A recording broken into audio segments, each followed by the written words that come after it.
Okay, so today I am with John Sheridan living in Oakland, California, and we are going to have a discussion, a conversation about the how we perceive the situation here in France and him for the USA. And if we are smart enough, maybe we can participate to the invention of some solutions to this problem. Okay, so John, can you introduce yourself? Uh,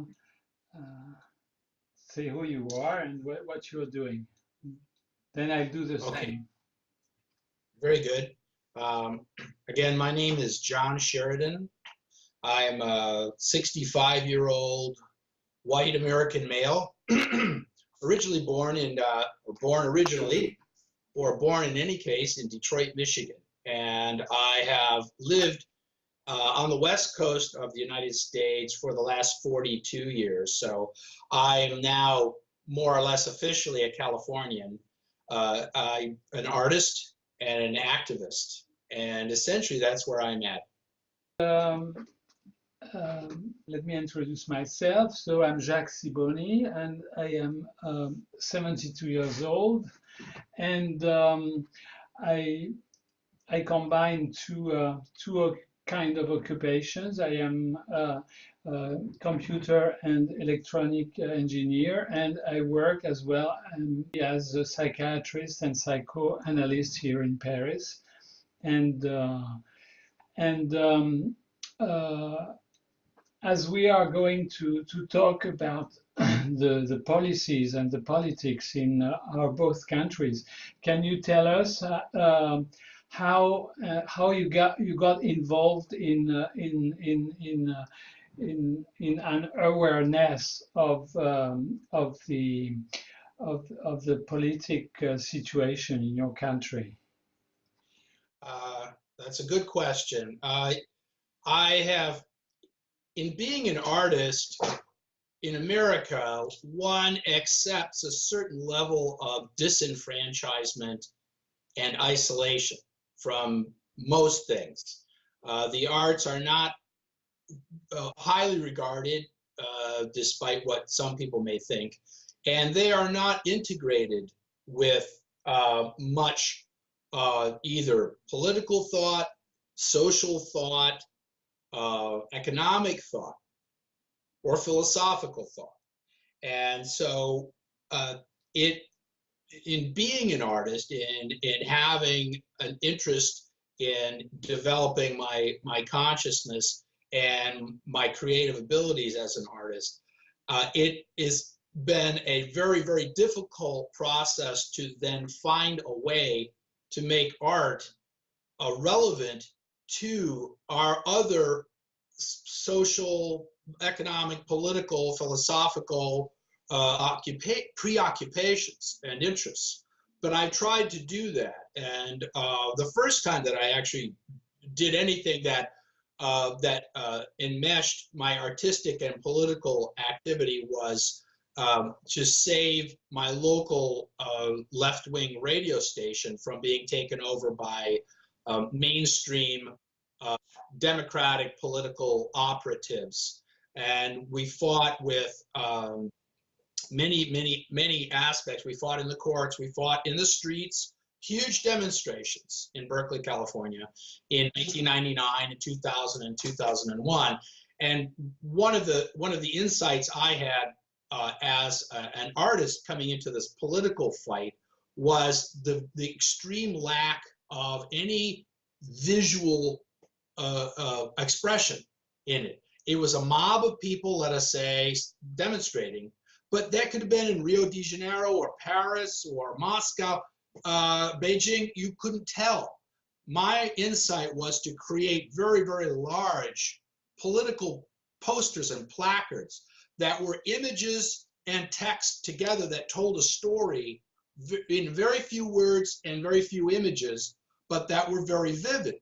And this helped to give it helped to give a visual quality to the demonstrations, because I would create all of these signs, these big placards, pass them out to people, 6, 7, 8, 10 of them, and it gave a visual context to us while we were in the streets. When the press would come, they could take photographs of someone holding a sign. It would tell a story, and I found that that was a really powerful interpenetration of art and definitely a political struggle. And we won that struggle, at least temporarily, at least for the last 20 years. So that was my introduction to an overtly political environment that had no artistic qualities to it, but I found a way to create an artistic aspect to it that helped. Okay. And so now, how can you describe the problematics of the present actual problematics of the USA? How would you talk about that? Well, I think we're what I would call, and I would agree with some people, we are in an extreme late stage capitalism. And extremely what? We are in an extreme late stage capitalism. Yeah. I would say. Yeah. I would agree with people who believe that, because where I live, there is an enormous boom, an increase in jobs in the computerized technical field. And the capitalism here is virtually unconstrained. It's just rampant. It is out of control. Housing costs are literally going through the roof. People cannot afford to stay in California. They can't even afford to rent.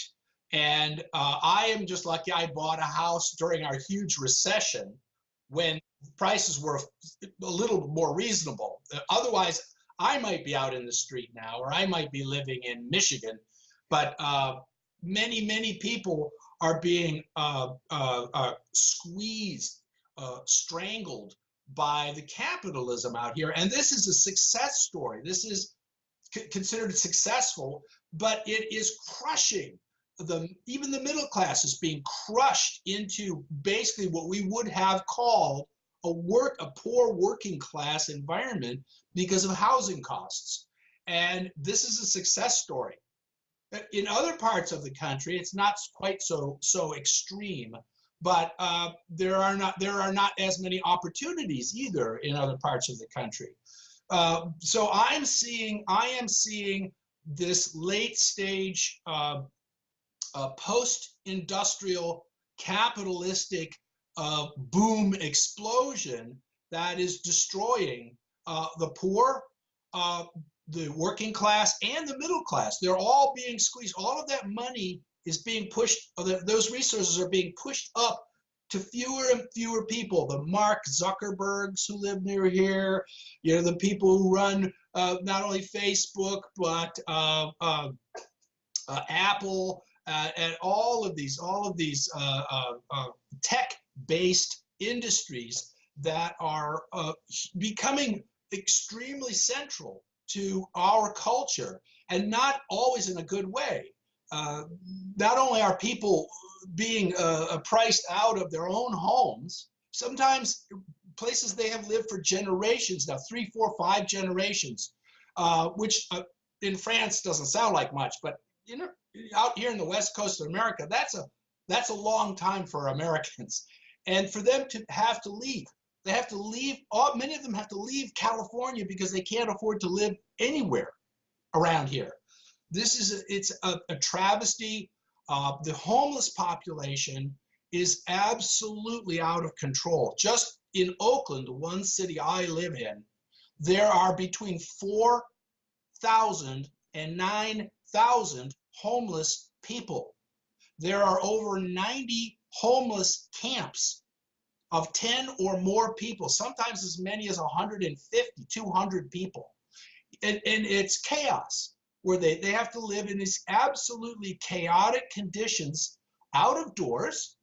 And at the same time, you have people who come here to work in the tech field who are earning perhaps 250,000 American dollars a year.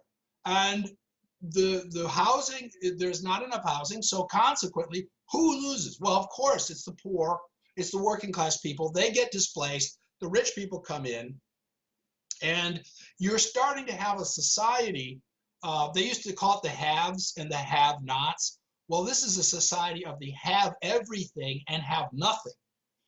And it's becoming more and more and more extreme and dire. And it is a human rights catastrophe that is motivating to me to start to become a very not active, but from the perspective of an artist. I'm asking questions now about my art and about art in general. Is how can artists become a part of a solution to a capitalistic and racist and violent and misogynistic and xenophobic society, all of which are extreme hierarchical belief systems. And in hierarchical belief systems, somebody wins and somebody loses. And there are more and more people losing and fewer people winning. And it's becoming medieval. It's becoming pharaonic. You know, it's the income inequality here in California is the worst in the United States, and it's so evident everywhere I go. The gun violence in my area is extreme. Even with improvements, we have cut, in my city, we have cut the murder rate by 50% in 5 years. That's a lot. And yet we still had almost 70 murders in my city, one city. It's just one town in California, 70 murders in one town. I had a double murder in front of my house. A teenage girl shot down and left to die in the street like dogs. That to me is not civilization. That has to be fought. And that's what I'm trying to do personally. And as an organizer, I'm trying to organize the artistic community here to actually address some of these problems of gun violence, homelessness, and income inequality and racism. And that's a lot to tackle. But I think it's the only thing that someone who's conscious these days, it's the only thing that you can do. You have to fight. We have to fight this unconstrained, capitalistic, hierarchical system and leaven it so that there's so that everybody should have a right to a house or a home.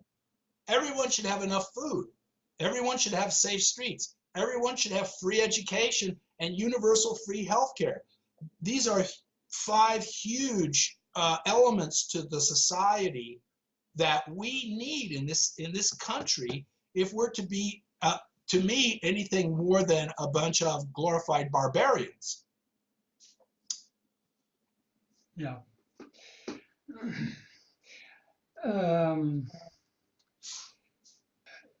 How is perceived the possibility of joining capitalism and ecology in your country?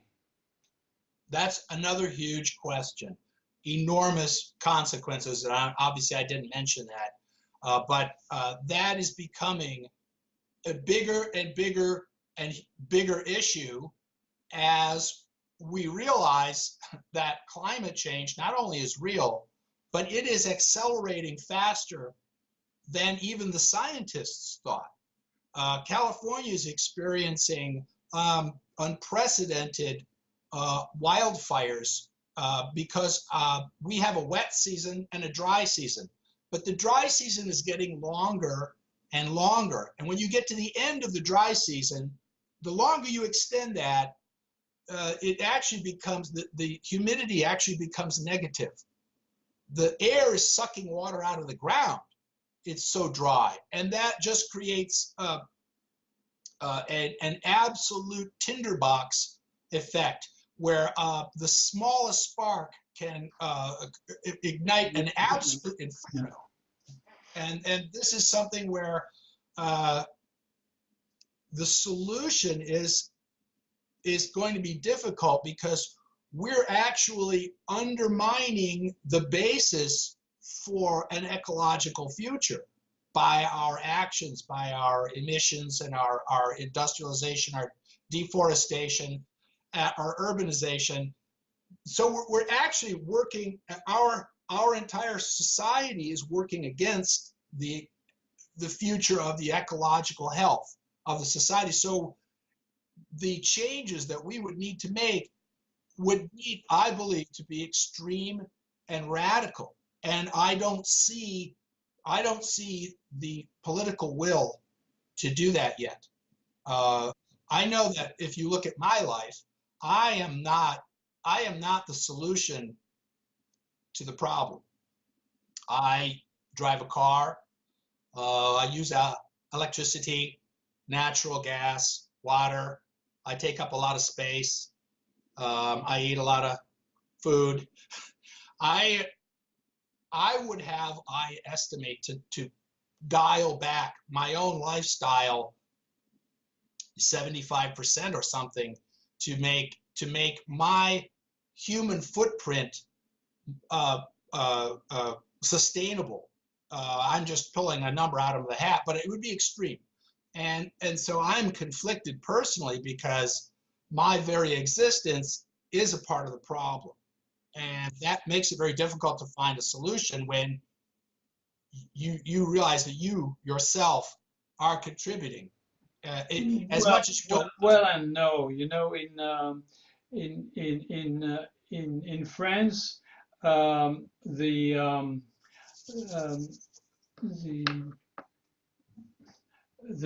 heat impress, I don't know how you call that, the volume you use in France, rich people is 8 times more than poor people. So for yourself, you are among the poor people, even if you live well. You are not the guy who is consuming 8. There are many guys who spend 8 times more goods of the earth than you. So you're not the problem. You're not the solution, but I think you're not the problem. I hope I'm not the problem. Oh, for sure, for sure. How would you answer this question? In the USA, who owns the power? That I would say very clearly. One, the banks. The banks. They have grown so much more powerful in the last just 10 years. The recession, when it hit, allowed the existing banks not only to be given huge amounts of tax dollars to keep them solvent, they went and bought smaller banks that had failed. So they're bigger and more powerful than ever. There is the rise as well, which is related to the banks, because there are many of the same people, of the hedge funds. These huge pools of money that bet on, they pretend to insure things when in fact, if there really was a disaster, they wouldn't pay. So they rake in huge amounts of money, and the people who run them are some of the most draconian conservatives you could ever imagine. You know, people who supported Trump. You never see them in the press. They are wildly powerful, wildly rich. They can buy and bribe, pay off people right and left. You also have, of course, besides the banks and the hedge funds, you have the CEOs and the board of directors, which all interlock of the major corporations. You have this group of people, this maybe 1/10 of 1%, control 90+% of all of the wealth in America. They make not only, it's not that they have it in their pocket, but they control it. They make the decisions about where money goes and where it does not go. And as you know, these powerful people, they don't care about the fact that people are homeless. There's no homeless policy in America, none. They are fine with Trump and his other pimps that we have here in Congress, cutting food aid to poor people, to children, to cutting education and privatizing huge chunks of it into charter schools, where they're basically for-profit engines that can accept the students they want and keep the problem kids out. Who makes more pressure on the public schools. Then they say, see, the public schools don't work. Look at the problems they have. Oh my God. So the privatization of America is going apace. The selling off of the Commonwealth by these ultra rich people. The top 3 wealthiest men in America, Warren Buffett, Bill Gates, and Jeff Bezos, those 3 men alone own as much wealth as the first 50. Who is the third? Jeff Bezos. He owns Amazon.com. Oh, okay. He's the wealthiest man in America. Okay, I got it. In France, Macron is a kid and he's a laquais, okay, of the banks. And would you say something similar with Trump, that he is a laquais, or is he really managing these bankers, these guys?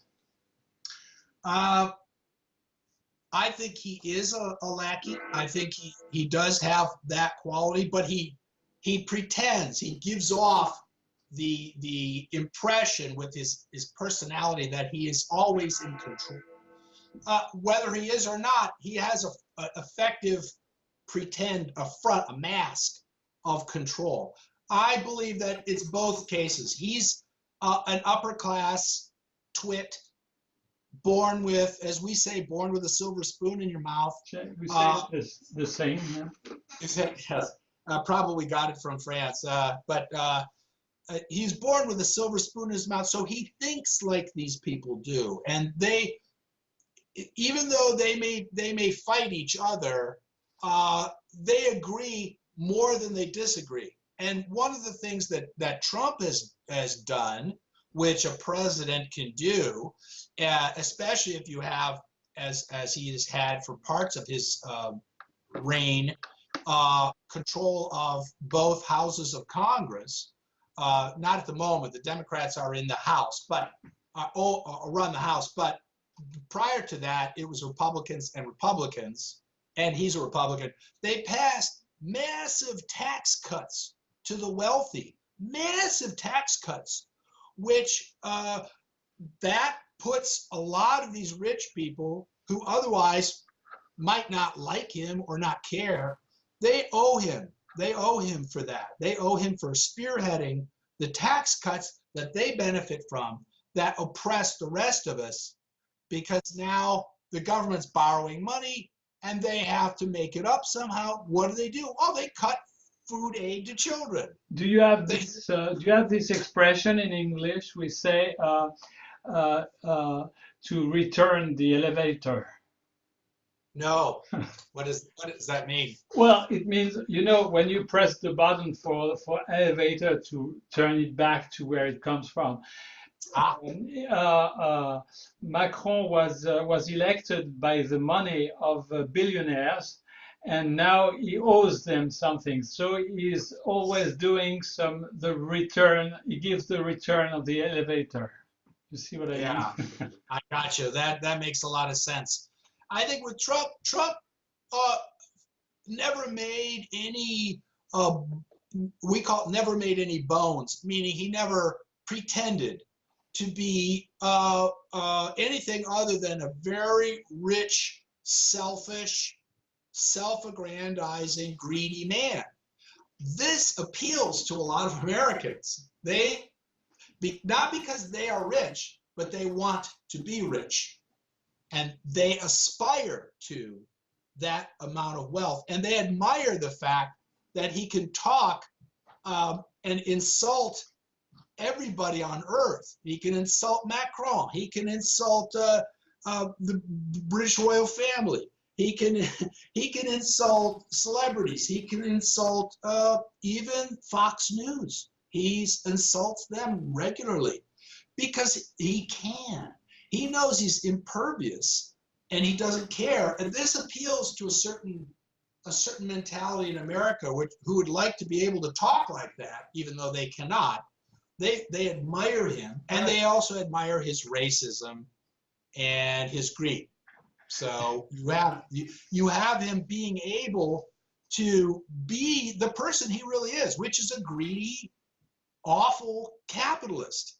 And he gets a lot of support from it because there's a lot of greedy, evil capitalists in America. They run the place, and they do have a lot of support from below, because you throw in the crumbs of racism, xenophobia, anti-Mexican, anti-Muslim, anti-foreigners.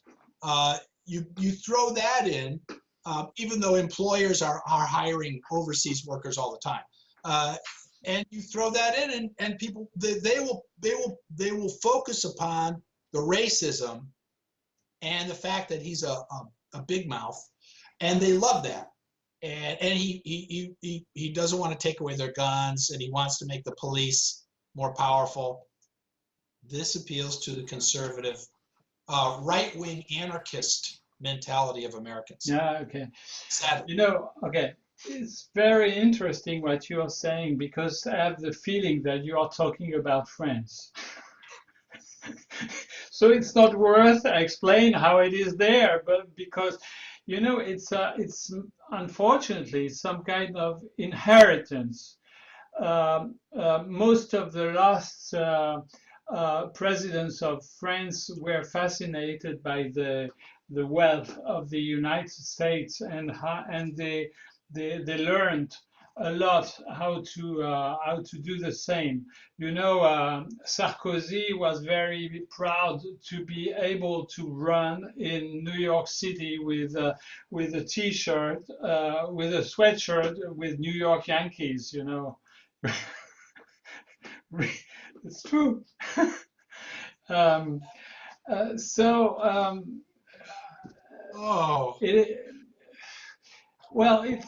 I don't even know if it's not if it's less than that. There has been such an acceleration since Sarkozy, I would say. Nicolas Sarkozy, he has been started the worst for France. Then Hollande, who was supposed to be leftist, was absolutely on the right side of the wallet. How I would take what still have a union presence. Your workforce is still more organized than it is in the United States, is it not, Jacques?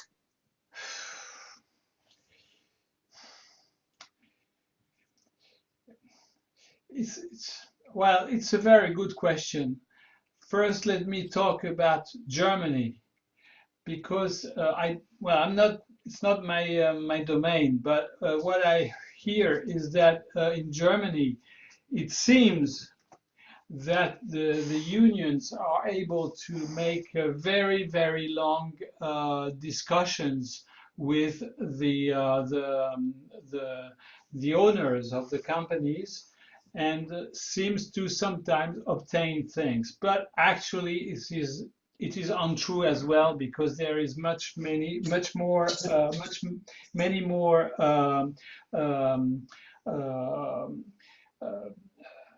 people with no money at all in Germany than in France.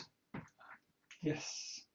The number seems to be 9 million in France and 14 or 18 millions in Germany. Okay, but it's not presented like this, but it is actually the case. You can be hired for just a few hours a week. Well, never mind. Let's talk about France. There is, since 10 years, there is imitations of what is worse in the USA and in Italy as well. Because now, presently in France, it's not my domain, so maybe I say 90, it's 92 or 85, I don't know. It's an order of result. There is more than 90 or 95% of the media in France who belong to billionaires. Even a newspaper like Le Monde, which are supposed to be upper class and leftist, and it's very smart how they did that. It's because there is no censorship.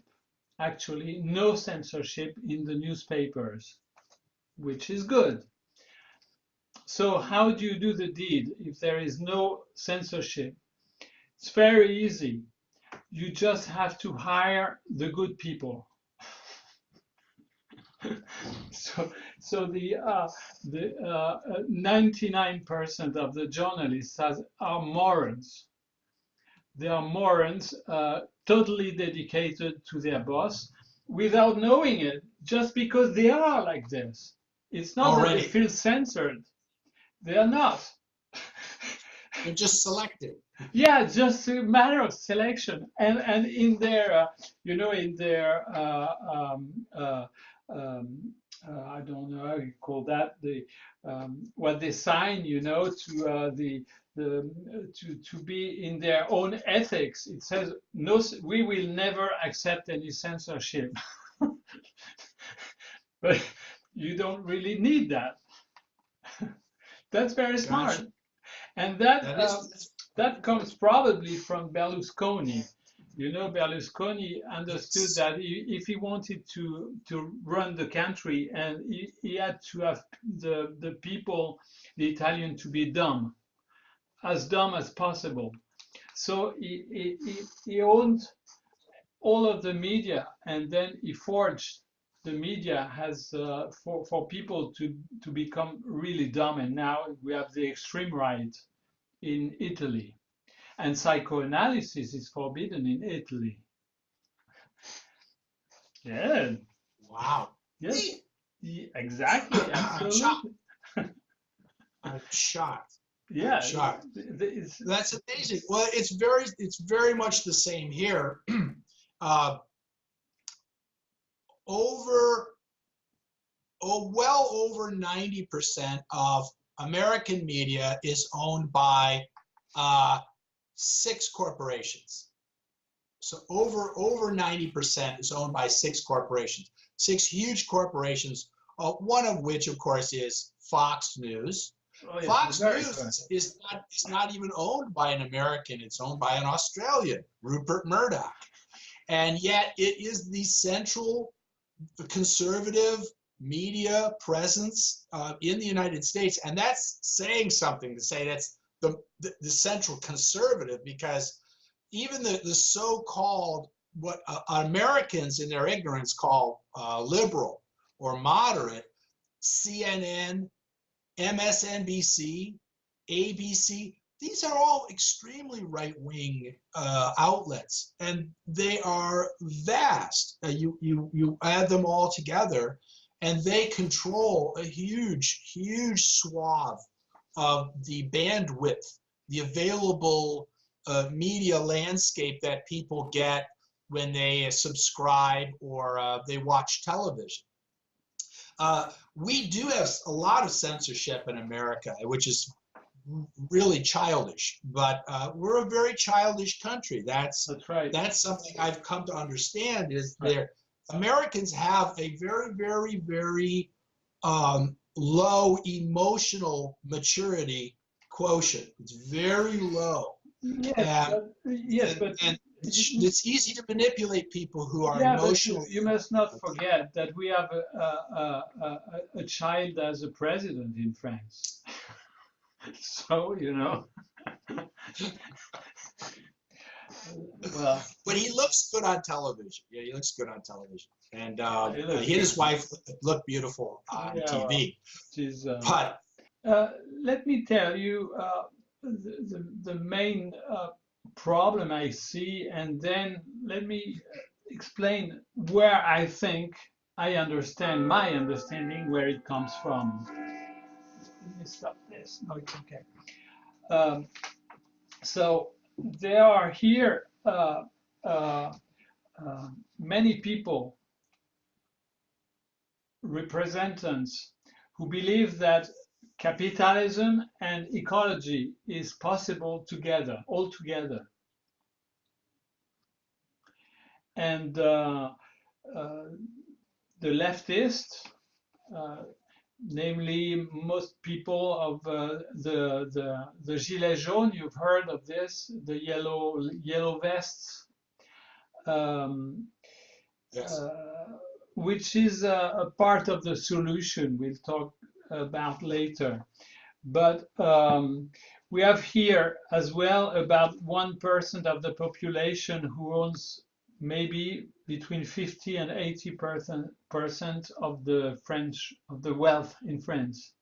You see, Mm-hmm. um, uh, It's a little better than in the United States, but it's still very bad.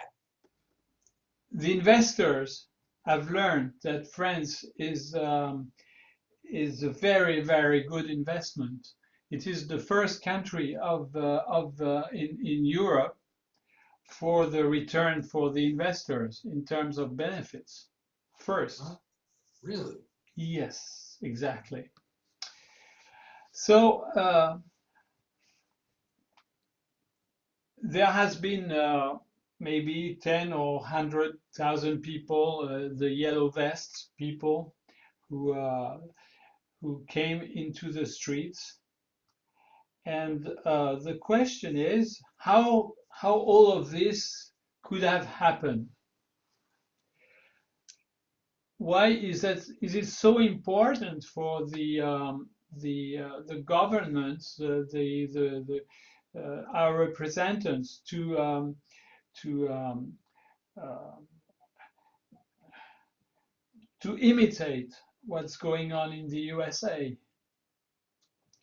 Of course, it's for their own wealth.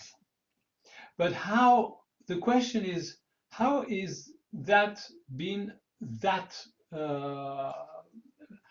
possible?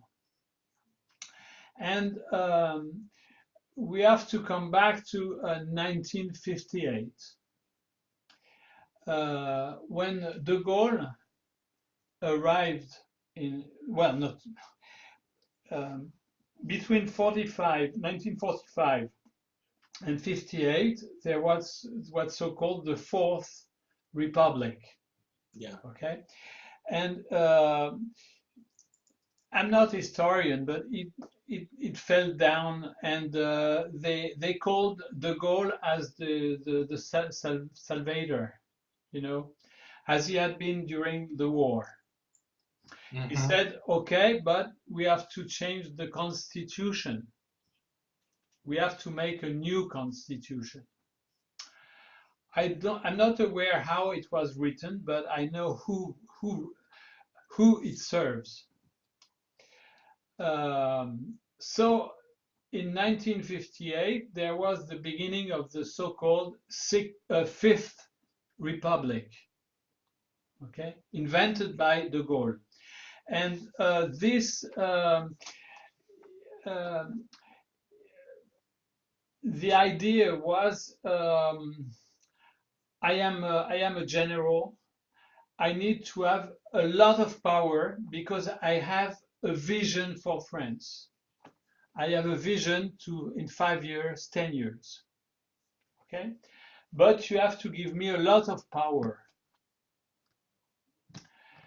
And actually, De Gaulle was very close to the country of France, did a lot of very intelligent things for raising France. First, nuclear force, and people asked who who are going to be your enemies. He said, anyone. It was not Russia, USA, or Germany. No, anyone. We want to be on our own, and our decisions in matter of defense are our own, and no one will have a look at that. And in 61 or 62, he decided to quit NATO. Okay. Yeah. And then he decided to cease to have the parity between dollar and gold. You know, there was a film called Goldfinger, and when the film went out, it was the nickname in the US was Goldfinger.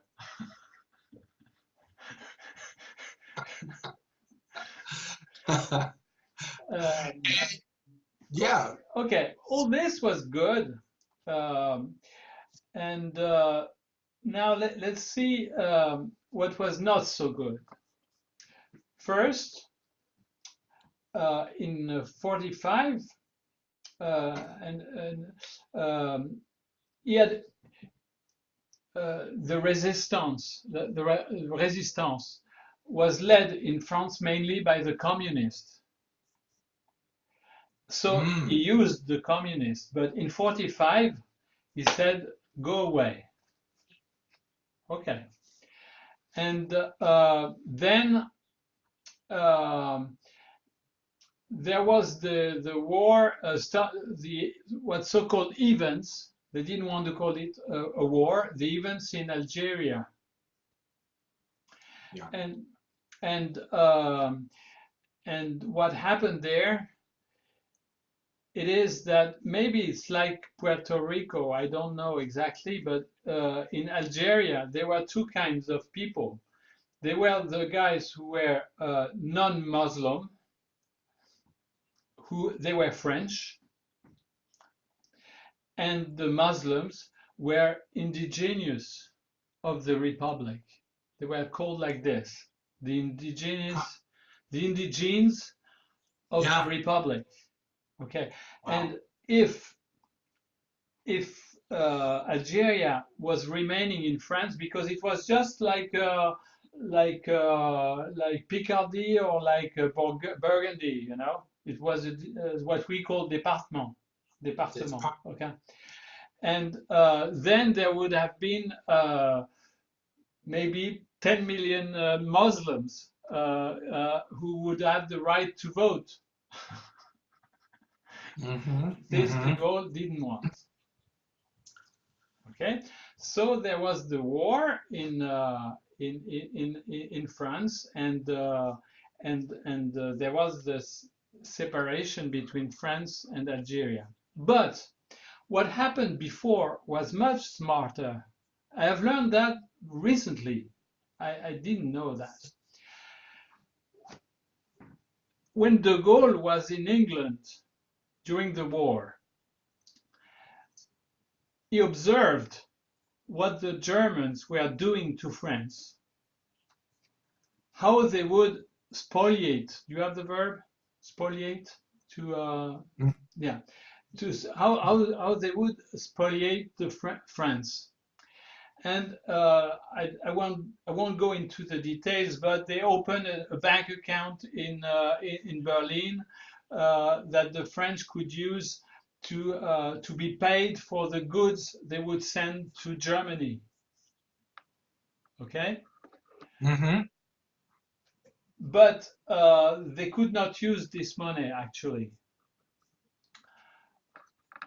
because this money was just used to buy machines in Germany, but Hitler did not sign the authorization. So everything, every good who has been given to transferred to Germany was free. For Germany. For Germany. When he went to on power in 58, he said that was a good idea. And France, the colonies of France were huge. It was maybe half of Africa or quarter of Africa, and some other countries. But he said, and you want to be independent, okay? But we are going to make a deal. We are going to open you a bank account at the Banque de France, and you'll be obliged to use this money to buy and sell things. So if Senegal would sell bananas to Brazil, and Brazil would pay in dollar, this money would go directly to the Bank of France to be exchanged in what is called franc CFA, French from CFA. Okay, and wow. till 90. Okay, so that was De Gaulle's idea. All of the other presidents thought this is a very good idea. So that's how all the presidents have spoiled, like bandits, Looted. Exactly. Ever since till 1973, 100% of the money was held in franc CFA for each country, and franc CFA from Senegal could not be exchanged with franc CFA of Cameroon. You have to go through Banque de France. Ooh, which of course would take their percentage on every transaction. But what you have to know is that since then, 4 countries tried to say, "Hey, you are very kind, but we are going to make our own money." Mm-hmm. Okay? They were all murdered. Yeah. Even Gaddafi was the last murdered by Sarkozy because he wanted to make his own money. Right. Yes, that's very true. In as we understand the situation in Iraq as well, we would ask, why would the United States invade Iraq? They never done anything to us. But evidently, Saddam Hussein, whom we put into power there, wanted to divorce. He didn't want to be tied to the dollar for his oil money. He did not want to have to necessarily change it into dollars. That's like, okay, that was his death sentence. That was his death warrant when he said that. Gaddafi as well. And that's what you find is a thread running through all of this imperialist, that I didn't know this about the financial shenanigans, as we call them, the financial shenanigans of France, but it makes perfect sense. If you're a colonial power, you find every way, a high, low, here, there, and what better way than the invisibility of money to control another people and another society. Money's invisible. You can manipulate it much easier than you can putting a soldier on a street corner with a machine gun. And you don't need the soldier on the corner with a machine gun. If you can control all of the money flow, you control what it is that you want, which is assets, assets. And this is one of the reasons people in America believe that we invaded Iraq for the same reason. They wanted their freedom. No, not allowed. You notice Saudi Arabia has never suggested getting away from the dollar. So Saudi Arabia, this vicious, extremist, fanatical, monarchist, violence-loving, imperialist nation, is like this with the supposedly egalitarian, democratic meritocracy of America. Why are we together like this? Well, they're in bed together economically and militarily. Sure.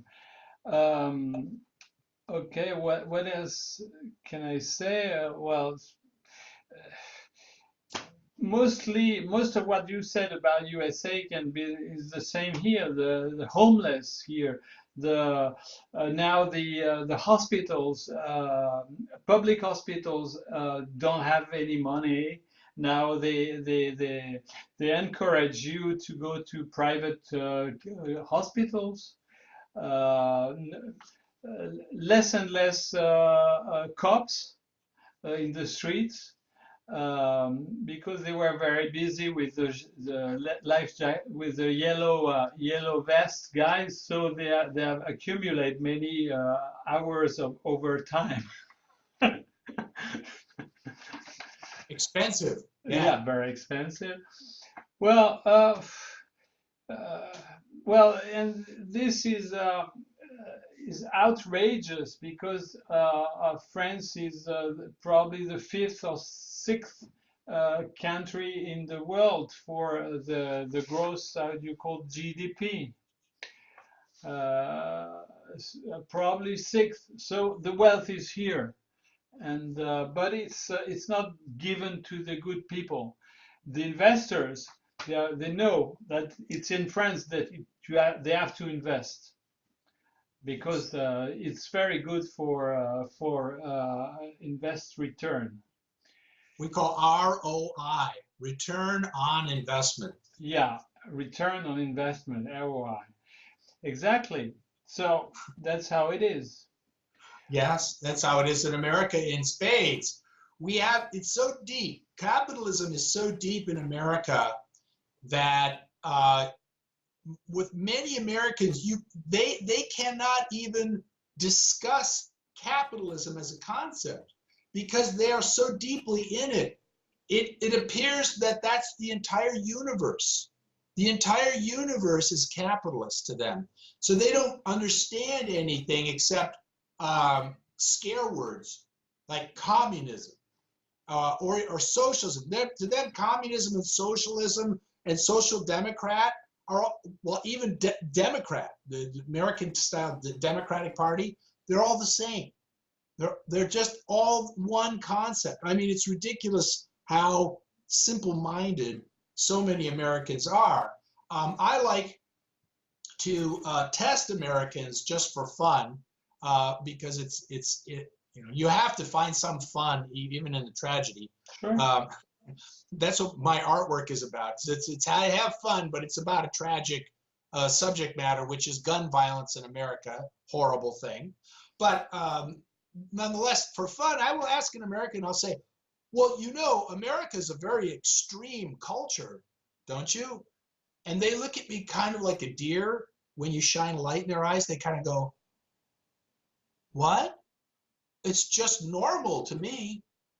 And that explains so much about American mindset is everything that we're talking about, the extremes of income inequality, the destruction of habitat, the destruction of the ecology, the oppression of the poor, the racism, the xenophobia, the belief that police should be able to beat the hell out of or shoot somebody who doesn't even have a gun, just shoot them if they're running away, this kind of thing. Harsh prison sentences for small things. All of this over and over and over. Stack all this up. Women shouldn't earn as much as men. I mean, it goes on. They think that it's normal. because that's the way it is. And they believe, for some strange reason, that that is an eternal state. That's an eternal social, economic, political stasis. And the idea that no, we really could transform this society into one where everybody has a home and everybody has health care and everybody has great education and the streets are safe and children are not in poverty. 21% of American children live in poverty. Mm-hmm. This is not in dispute. 21, one in five American children are officially, that's the official count. I would say it's more like this, to me, are in poverty. We impoverish our own children because they can't go out and compete and fight for their own interests like wealthy people can. So they lose. And the money becomes God in America. Mm-hmm. Money is God in America. And it's this concept that young people who are what they call millennials, the under 30 years and younger, they are starting to overwhelmingly turn towards socialism as an answer, or some form of something akin to socialism as an answer to the political future of America. So we may be seeing, as time goes by, a huge shift toward a much more socialistic society. But it's not going to be easy. It's going to be very difficult. It could be very bloody. I would never assume that Americans are going to give up a penny of their standard of living without a fight. And if you want to get an American angry, the quickest way to get an American angry, suggest to them that they take a cut in their standard of living to help other people in the society. Whoa. Okay, that's a very good one. We probably need one more hour to describe the solutions that we can think of in your country and mine. So maybe we could stop there on this. What do you think? Yes. And we can meet again, and when it is on YouTube, if you like what we are saying, just put your this blue thumb. Okay. If you dislike it, put the thumb as well in the other direction. And so it can encourage us to have a second meeting for discussing what we can invent, or what I heard from my side, what I heard of people who are thinking of very smart, very, very, very smart solutions. Before this, let me add an answer to something with what you said. You said over there it's the communists, socialists, and so on, which are the devils. Here it is the people of La France Insoumise, which is a party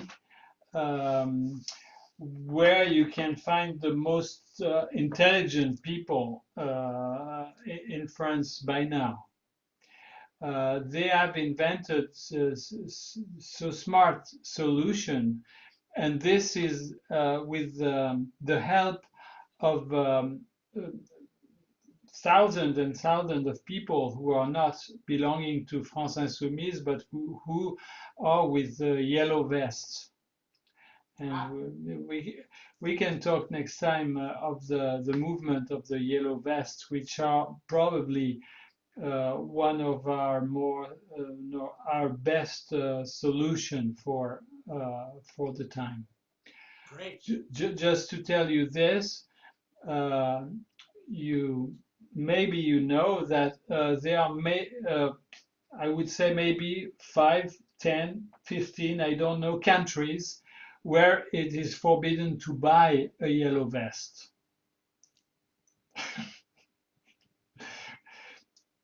Because yes, They want it to spread. They don't yeah, want the I think it's Turkey, it's I would expect Turkey. Egypt. I don't. Well, we heard that because they've seen what we were doing in Paris and in France, and say, oh, never use this. Don't let it happen here. That's what we always say in America. Exactly, Don't exactly. let it happen here. But the problem is that they learn fast how to prevent it occurs elsewhere. But Right. let's see. Okay. Well, they'll use deadly force against you in Egypt or Turkey or any number of countries. They'll just shoot you down. You know, look what's happening in Iraq and in Ecuador. Mhm. The people are rising up all over Lebanon, and they're rising up all over the world now. That's hopeful to me. Yeah, That's one reason why I wanted to have these conversations with you, is that I have the feeling that something is incubating in many countries, and that it might hatch someday. You see. We hope. We hope. But yeah, I think it's a good idea to look at the solutions that are going on. One, I mean, odd thing about America is that we have yet to have the level of uprising that the yellow vests represent in France, or what is happening in Iraq, Ecuador, yes, and other places around the world, Hong Kong. Yes, but I think that well, we'll talk about that next time. But I think structurally, it could be easier in France than in the USA, due to the differences, the major differences that we have between your constitutions and the constitution in France. And I think it's gonna be, if you do something over there, I think it's gonna be even much more difficult than in France. I think so. I think so. I think so. I think it will be very difficult in America. Okay, let's say we stop here. Thank you. Thank you. It was fun. It was fun, and let's continue. I look forward to it, and I'm very interested to hear your thoughts on how people are starting to, or have been organizing in France and Europe to try and make it a much more egalitarian society. Okay, let's stop on this. Okay, we're supposed to stop.